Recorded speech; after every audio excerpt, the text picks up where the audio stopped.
Hello and welcome to this week's episode for Spy Trader Now. I am your host. My name is Ken, and our model portfolio is up 24.94% year to date. We have a yellow for the stock market strength color signal. Our whole goal here at Spy Trader Now is to beat the returns of the S&P 500 buy and hold investor. Their portfolio is up 20.14% year to date. So we are doing that by just under 5 percentage points, which is fantastic. We are very happy so far with the returns that this portfolio has created. Here are some past returns for the model portfolio. Last week, the S&P 500 lost 1.38% for the week. This weekly candlestick chart has a duration of 5 years. And in this chart, we can see a negative divergence with the price action moving higher here, and on the MACD, you see lower highs happening here. For this to resolve itself, we need to break out above this descending line right here. And that has not happened yet. Not only that, we also have where the MACD, you can see, has topped and is getting ready to cross below it is signal line. Has not happened yet. Slow stochastics is above 80, which represents strength, but it is below its signal line, which represents weakness. So you're getting cross currents. In addition to that, you also have this line right here, which was capturing the tops, the bottoms or the lows of this cycle and this cycle and this cycle, and making that straight line, which was kind of a trajectory that needed to break free. It was an unsustainable trajectory because it was too straight up. But we have crossed now on the opposite side of that trend line right there. Is that going to allow for further downside? That's a little hard to say at this point in time, but that could be the beginning of something. You can see that nice juicy red candle here in the thumbnail, last week's action. Last week, we did make one trade. What we ended up doing was we buy to close our two in the money covered calls. So we had a couple of covered calls. The market took a bath on 10/31/24. That is when we executed this trade. So we ended up doing well in that particular trade, and we made some money, as I'll show you on the next screen. All right, so here's all the trades that we've made in calendar year 2024. We currently have one open position in yellow, which is we are currently holding 200 shares of SPY, and we're holding them naked. We are taking a loss on that position of $82 from our purchase price, which we purchased on 10/7/24. So that is where we stand. Oh, I should have updated that date. Sorry, folks, but that should say 11/2/24. That price should be accurate. That is the closing price for 11/2/24. So anyways, the last trade that we had, which was this in the money covered call right here. Let me clean this up a little bit. So we had an in the money covered call, and we ended up closing the trade on 10/31/24. When we sold the in the money covered call, we sold it at $41.73.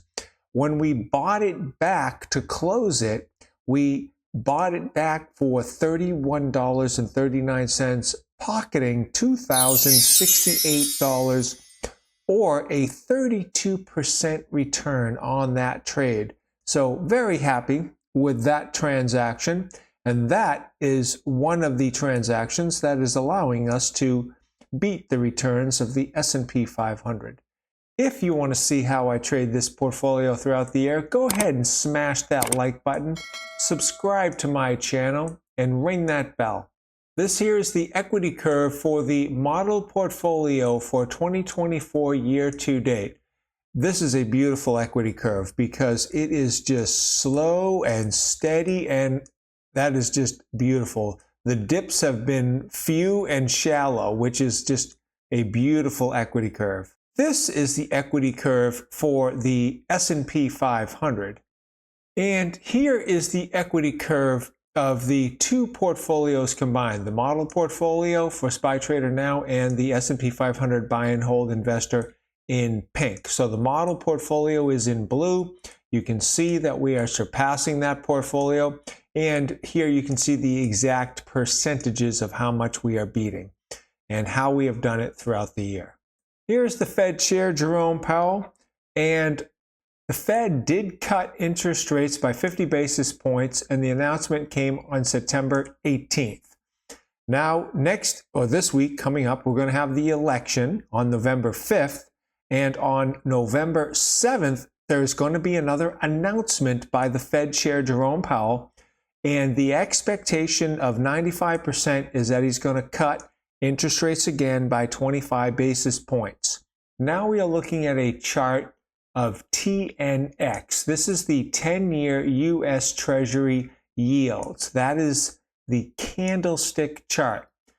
In dark blue, which is right here, you have SPY, and in black, you have TLT.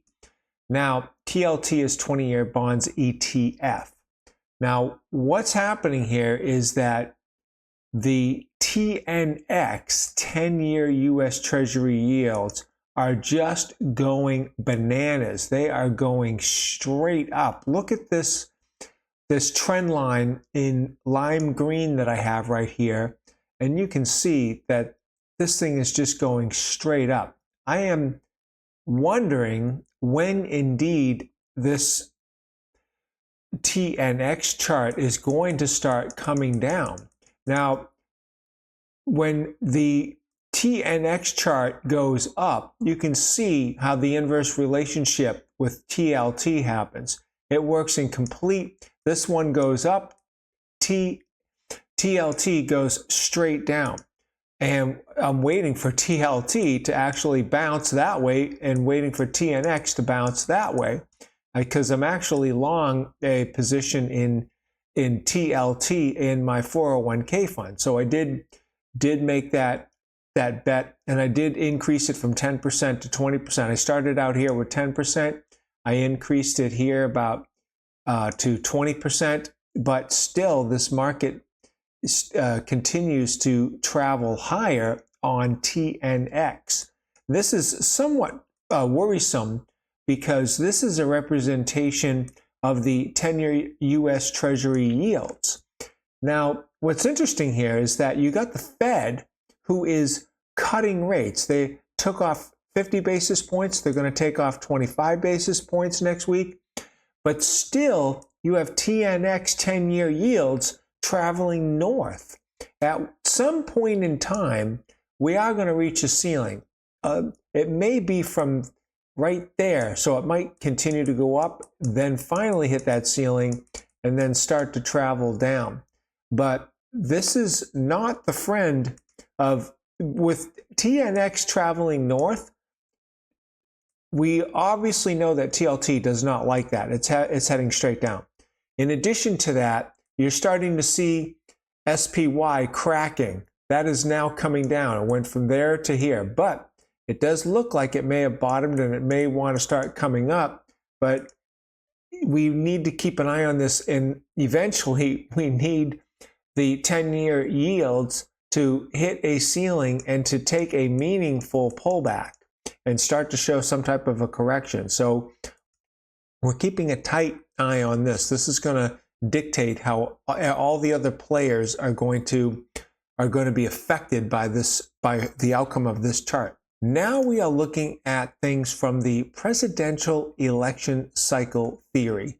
And what this theory states and represents is that depending upon the year of the election, you have historical rates of return for the S&P 500 and for the NASDAQ 100. Now, our focus is on the S&P 500. Currently, President Joe Biden is in the 4th year of his term. Historically speaking, the fourth year of the S&P 500 buy and hold investor averages 6.7% for the entire year. Currently, the buy and hold investor is up 20.14% year to date, which is far surpassing the historical normal average for a president's term in the fourth year for the S&P 500, giving plenty of leeway for this market to come down and tank and still be within the historical normal average. Personally, I don't think that's going to happen. I don't think we're going to come anywhere near the market at a 6.7% return for the S&P 500. I believe the S&P 500 is actually going to be closer to 25% by year's end. That's just my own personal prediction, but we have to acknowledge and recognize what it is that our historical averages. So based off of this information, the market should be we should be bearish the market because we've already made a boatload of cash in the buy and hold investor world. So just be cognizant of that. Okay, now we are looking at things from the bond market outlook. Now, the bond market did have an inverted yield curve for about 2 years, but we are finally normalizing. Now, when we look at the 10-year to 2-year relationship, you can see that the 10-year yield has a higher yield than the 2-year yield, which it should have. That's a normal yield curve. But when you now compare that to the 3-month or 91-day yield, you have a higher yield on the 3-month yield than you do across the 2-year and the 10-year. Well, that's not a normal yield curve. That's inverted from the 91-day corresponding to the 2 and 10. So we do need either something to happen here. We do need the 91-day to drop below these two levels, or we need these two levels to rise above this level here in order to have normalization across the three of them. When you do have a normalized yield curve, 1 to 4 months after the normalized yield curve, that is when the U.S. economy, generally speaking, will start to experience a recession and we start heading south. And with that, you're going to also see eventually the stock market head south as well. So things that we want to keep aware of, keep an eye on, and things of this nature. Now we are looking at the CNN Business Fear and Greed Index. This is our friend Warren Buffett, the Oracle of Omaha. Where do we stand on fear and greed? We are at 49, which is completely neutral. Now we do want to make a comparison from last week. Last week we were in full greed, and that was at a reading of 60. But the market has softened since last week. We did lose a little greater than 1% last week, which generally speaking is not much, but it was enough to take the fear and greed index from greed down to neutral. Okay, now we're looking at things from a seasonality outlook. And basically what's happening here is that we are looking at SPY and we are looking at the months of the year, and this one's going back for 5 years. And currently we are in the month of November. We just started November. Going back 5 years, there is an 80% probability that you are going to close higher than you opened high for the month. So currently for the month of November, we are up 0.42%. Oh, by the way, I want to mention something. Remember October? We just passed October. I was talking about a red candle for the month of October and how there was a 60% probability that you were going to get a red candle for the month of October. And lo and behold, we did get that red candle for the month of October. So that actually did happen. So we do want to give some credence to seasonality, because things are based off of this going back, depending upon your duration, but in this case 5 years. Now, we do have historical rates of return going back 5, 10, 20, and 30 years, and they kind of average between 7.5 and 10.4% for the whole year for the buy and hold investor for the S&P 500. Currently, we are up 20%.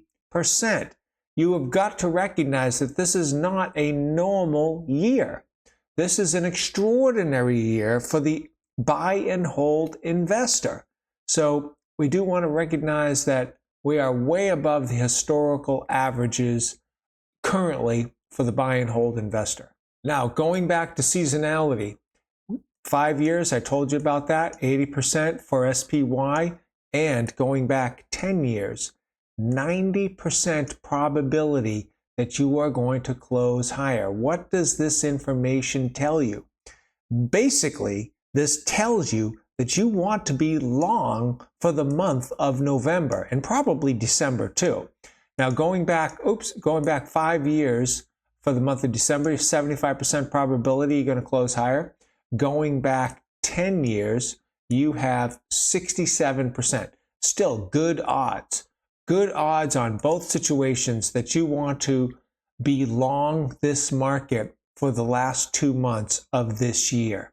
All right, now we are looking at a monthly 20-year chart for the S&P 500. That's the chart that is in black and red. And with this chart, you can see the long bull run that you've had since 2009 traveling north, okay? Very good bull run. There was a correction here to here in 2022 that represented 25% declines. And then there was a correction here in 2020 that represented 19.5% declines. And in 2008, you can see that we did a very solid 50% decline in the S&P 500. Now, currently, what is this chart telling you? Number one, we are traveling above this trend line here, valid trend line, grabbing that low and that low of these two established bear markets. We are traveling above that.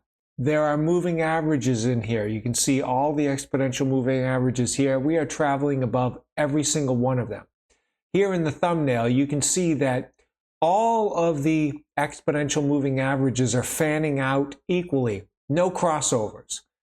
All of this information is telling you that this, from a long-term outlook, is all bullish activity. For you to start to see some bearish activity, one of the first things you're going to start to see is you're going to start to see the slow stochastics cross below 80, and it's going to start coming down. That's going to be one of the first signs that this market is cracking. Now look at the MACD over here in these levels, and I'm going to discuss that on the next slide. All right, now we are looking going back all the way to 1993 on a monthly chart for the S&P 500, and here you can see on the MACD that these levels of above 40 have not been reached only twice in this since 1993, which is quite incredible. The first time that we did it, we ended up having a correction of 25.2%. Now, currently the MACD has even surpassed 2022's level here on this right here on the MACD. And one of the first things that's going to happen here is that the slow stochastics is going to cross below its signal line and it's going to start to cross below 80. That's going to be the first telltale sign that, hey, we need to be shorting this market. We are not there yet. But is there risk in this market? Absolutely. There is tons of risk in this market. There's 25% risk in this market, judging from history. So we definitely want to pay attention to what it is that we're looking at. We want to be quick on the trigger when things start heading south. Now we are looking at a weekly candlestick chart for the S&P 500, duration 5 years. We actually looked at this earlier in the presentation. We talked about this valid this trend line here and how we're just starting to crack, negative divergences. All right, now we are looking at a daily candlestick chart with the duration of 6 months.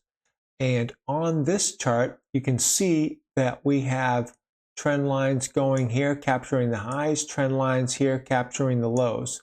We have since crossed out of that bottom trend line right here. We've crossed below it. Now the question becomes, where are we going to find support? You can see the MACD below its signal line heading south. You can see the slow stochastics below its signal line and heading south. And look where it's at. It is smack dab, very, very close to the 20. Generally speaking, when you get below the 20, this is where you're finding areas of support, where the market has come down, and eventually we're going to get a foothold and come up. Here, we got a foothold, and we're going to come up. Now, are we going to reach that right there and right here? It is not started yet, but very, very possible that that is actually going to happen. Now, when you see a large red candle and then the one next to it is inside of the body of that candle, generally speaking, that particular candlestick pattern represents a continuation pattern. Question is, continuation of what? Now, over the short term, you have a continuation to the downside, but over going out a little bit further on your time frame, you have an uptrend. So over the short term, we may experience a little bit of a pullback, possibly to this line right here. And at that point, which is capturing this high and this high here, where we made some highs in the previous past. These lines in the past acted as resistance. Well, now we are trading above this line, that line. So now this is going to act as support, going in the opposite direction. So somewhere between here and most probability, this line here, we're going to establish a level of support, and then we're going to come up.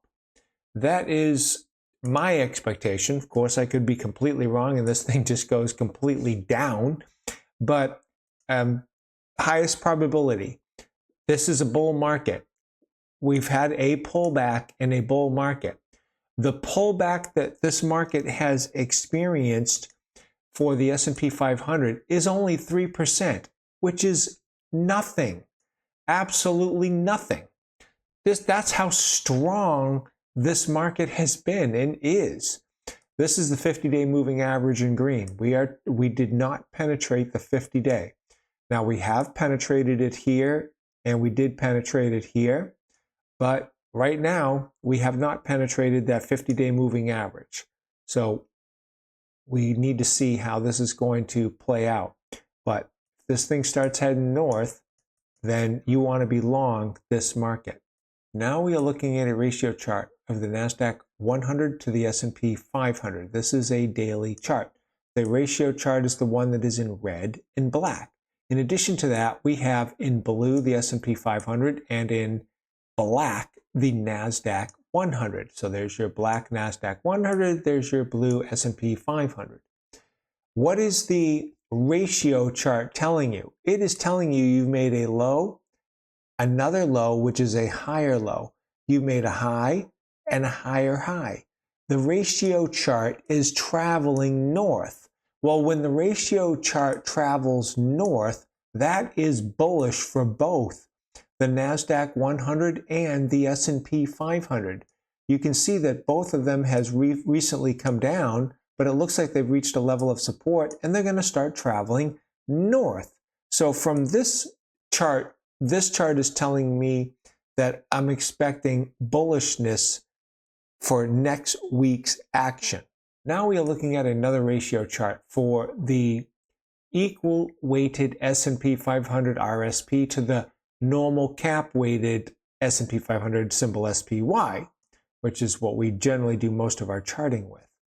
Now, in good, healthy bull markets, as an example, for the S&P 500, which is in blue, look at the nice bull run you've had from 2009 to 2020. Well, what happened during that time? The lime green, which is the equally weighted S&P 500, was surpassing the cap-weighted S&P 500. So it is perfectly healthy in order for the ratio chart to be, traveling north. With it traveling north, that's a good healthiness for the equal and for the cap-weighted S&P 500. When the ratio chart travels south, like it is right there, let me clean this up. It's traveling south from here to here. Drop that down, and what happened with the S&P 500? It went down as well as the ratio chart. So when the ratio chart here travels down, that's bad for the markets. When the ratio chart travels north, that's good for the markets. So that's a generalization of what's happening here. Where are we at with the ratio chart? You are right there. And what is the highest probability with your MACD topping, getting ready to potentially cross below its signal line, and the slow stochastics already below its signal line? It looks like the ratio chart is going to come down, which generally speaking is not good for both markets, equal and cap-weighted S&P 500. You can see that these markets have come up, but it looks like, according to this chart, that we are going to get a pullback coming in here from what the charts are telling me right now. Could be completely wrong. It may not do that. It may just bounce, come up here, come here, and do a little bit of sideways dance. But kind of looks like right now there's more downside or bearishness to this chart than bullishness is what I'm seeing. Now we are looking at the VIX, which is the volatility fear index. 3 levels above the green line: upper range, bearish; between the 2 green lines, low range, bullish. Below this green line is the ultra low range, which is also bullish. Where are we at right now? We are right there. We are in the upper range, but, look at this trend line that I have right there, capturing these 3 tops. 1, 2, 3. It looks like we've reached a ceiling. If indeed that is a ceiling and we hit that roof right there, and this starts coming down like this on the VIX, well, guess what the S&P 500 is going to do? That is going to come up. So this chart to me is I'm seeing bullishness as long as that holds. If that ceiling resistance holds on the VIX and the VIX starts doing this, the S&P 500 will be doing that. All right, now we are looking at a 3-year weekly chart for the S&P 500 with standard deviations +2, -2 in gold, +1, -1 in pink, with the regression line in dashed green. Now, on this candlestick chart, you can see what is happening, and I got a couple of trajectories that I thought we may want to be taking, that the market might take, and it is now looking like it's taking the lower of the 2 so far. So that is what is happening here on this chart. So with that said, what do you see in this market? What I do see is I do see a low, a higher low, higher low, and higher low so far. So I do see this market making higher lows. I do see a high, and a high. Higher, high, higher, high. So generally speaking, in this weekly chart, this market is traveling north. I'm seeing bullishness from this chart. Now let's take this and let's switch over and go to a daily. 1-year daily. Let's change our cycle brackets to 1-year daily. And here we also have a trajectory. I just recently updated this of what this market is doing. And you can see that I'm expecting this market to bottom pretty close to where it's at right now and start traveling north. As a matter of fact, I do have an expectation that this market is going to travel north all the way to 600 before the end of the year. So I am expecting the 600 mark to be hit between now and the end of the year. Is that going to happen? Who knows? Hey, everyone's entitled to their opinions, and that's mine. Okay, now on this daily candlestick chart, what are we seeing? We are seeing lows, high, low, higher low, higher low. Now this one here is close, but it is still higher than that one. If I take this line and come across straight, well, it's about equal. So that particular low there, which is kind of neutral. In a bullish market, the next cycle should hopefully, if this is going to be a bull run, the next cycle should surpass that high right there. If this market is weak, then this next cycle, as it comes through here, as it comes up here, if it's a weak cycle, it will not take out that high. So we need to see how indeed this is all going to play out. The first thing we need to do is we need to establish a bottom. This may be the bottom, or the bottom may be pretty close to here. Here you can see that we penetrated the 50, came down slightly for a few days before we started traveling north. We need to see how this is all going to play out. Next week, this week coming up, we've got two massive events. You got the election, and you have the FOMC, who's going to make another announcement. Expectation, 95% interest rate cut, 25 basis points. The market likes cuts. But the market is also expecting a cut of 25 basis points. So we need to see how we are going to play out next week.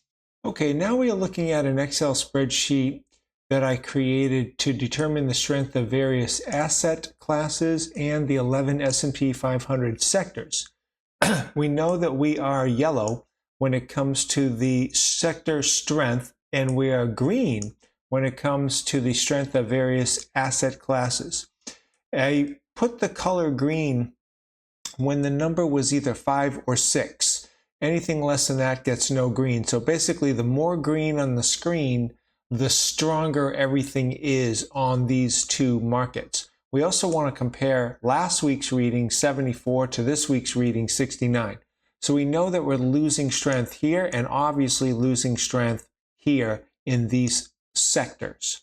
Okay, guys, we are coming to the conclusion of this video. I gave you a ton of information in this video. Now comes the critical thinking. What are you going to do with that information? Well, as of November 2nd, 2024, the market summation, according to me, Ken, your friendly host for SPY Trader Now. This market is very bullish and only pulled back 3% off the recent highs. The two biggest factors right now are number one, the election, and number two, the 10-year yields. Our current position allocation is good with 200 shares naked of SPY, but I feel very confident that this market wants SPY to hit 600 by the year's end. So I'm going to take on one call, and I'll probably do it as early as Monday, unless the market does something totally weird to me.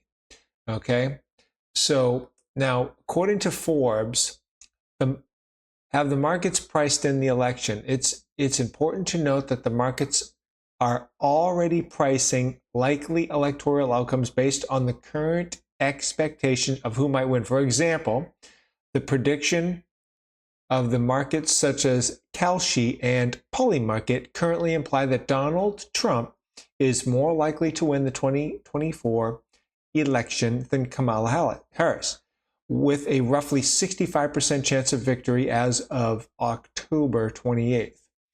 So with that said, the market appears to be pricing in a Donald Trump victory. So if indeed that were to not happen and Kamala Harris was to become the next president, the market would not like that because it would be something different than what they were expecting. So I would expect the market to tank if it was a Kamala Harris victory. If indeed it is a Donald Trump victory, then, and the market has a 65% probability that they've already priced it in, the market would like that, because now it's no longer, there's no more anxiety there.